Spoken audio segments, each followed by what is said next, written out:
Nandito na naman ako, mamamalansya na naman. Kasi ang dami kong plansyahin. Bago ko umpisahan ang lahat, lubos ako nagpapasalamat. Unang-una sa taas. Pangalawa, ang mga solid supporter ko, star sender, followers, at saka mga viewers. At thank you din kay Orlan Traya sa pag-share sa mga video ko. Orlan, idol, thank you so much po sa pag-share sa mga video ko. And then, isa-shoutout ko rin din si Roderick Joseph Bado, shoutout sa iyo, idol. And then, kay Koisben Vlog. And then, kay Max Ross Vlog, sa lahat ng membro ng Hingog ng Content Creator Community. Dahil po, isang araw po, ang Hingog ng Content Creator Community is gumawa po sila ng event. Naglinis po sila sa Hingog City sa Agayayan. Marami ang nagtatanong, ano nga ba ang grupo ng Hingog ng Content Creator Community? Ang Hingog ng Content Creator Community po ay hindi lang po siya isang grupo ng mga vlogger. Lahat po yan sakop sa Hingog. Isa po yung grupo sa mga vlogger. At isa po din yung napaisip ng aming admin na si Matrix at saka si Ross Vlog na gumawa ng event. Gaya po ng unang-una yung ginawa na event nila is yung feeding program sa mga bata sa school. Ilang beses po yan sila gumawa ng feeding program.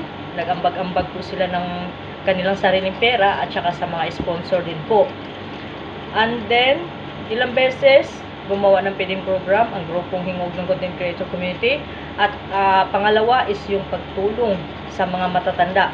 Sa maliit na bagay is grocery, bigas at saka basta isang grocery po ang binigay din po.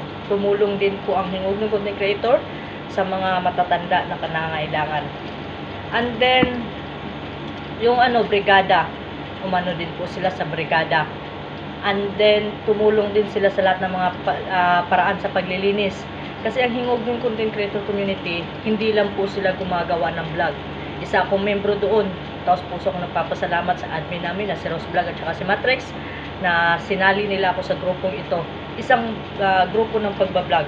Hindi lang po ang grupo na to is ang ginagawa nila is pag-vlog.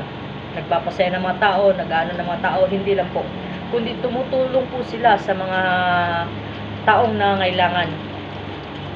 Feeding program, pagbibigay ng mga grocery sa matatanda, tumutulong sila sa paglilinis sa iba-ibang lugar, lalong-lalo na kahapon yata, doon sila sa Agayayan. And then, marami silang activity. Marami silang activity na kaawaan ng Diyos is talagang tuloy-tuloy sila. Tuloy-tuloy ang mga ginagawa nilang activity sa Hingog ng Content Creator Community.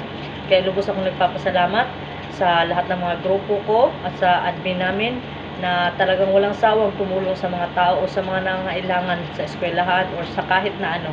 Kaya shoutout ako sa lahat ng mga membro dyan. Kasama na din ako. Thank you for watching. Love you.